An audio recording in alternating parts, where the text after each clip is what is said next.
বৃষ্টির আবহাওয়ার মধ্যেই দুটি যাত্রী বোঝাই বাসের মুখোমুখি সংঘর্ষের ঘটনাকে কেন্দ্র করে তীব্র চাঞ্চল্য ছড়ালো বর্ধমানের ঝিঙুটি মোড় এলাকায়।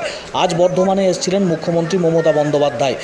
দুর্ঘটনা হওয়ার পরেও আহতদের বর্ধমানে নিয়ে আসার ক্ষেত্রে বেশ কিছুটা প্রাথমিক অবস্থায় সমস্যা তৈরি হয়। স্থানীয় মানুষজন তারা উদ্ধার কাজে হাত লাগান। পরবর্তী সময়ে যানজট পেরিয়ে আহতদের নিয়ে আসা হয় বর্ধমান মেডিকেল কলেজ হাসপাতালে। প্রত্যক্ষদর্শীরা জানিয়েছেন, বর্ধমান থেকে ঘুষকরা অভিমুখে যাচ্ছিল একটি বাস। উল্টো দিক থেকে আরেকটি আসা বাসের সঙ্গে মুখোমুখি সংঘর্ষের ঘটনায় এই বিপত্তিকর পরিস্থিতি তৈরি হয়। উভয় বাসের প্রায় 20 থেকে 22 জন যাত্রী জখম হয়েছেন বলে জানা যাচ্ছে।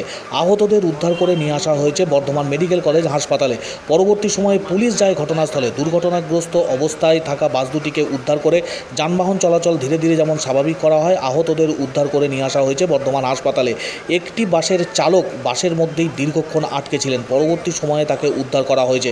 আহতদের চিকিৎসা চলছে বর্ধমান হাসপাতালে। বর্ধমান শিউড়ি রাস্তায় NH2B-তে দুটি যাত্রী বোঝাই বাসের মুখোমুখি সংঘর্ষের ঘটনায় কেন্দ্র করে চাঞ্চল্য ছড়ালো।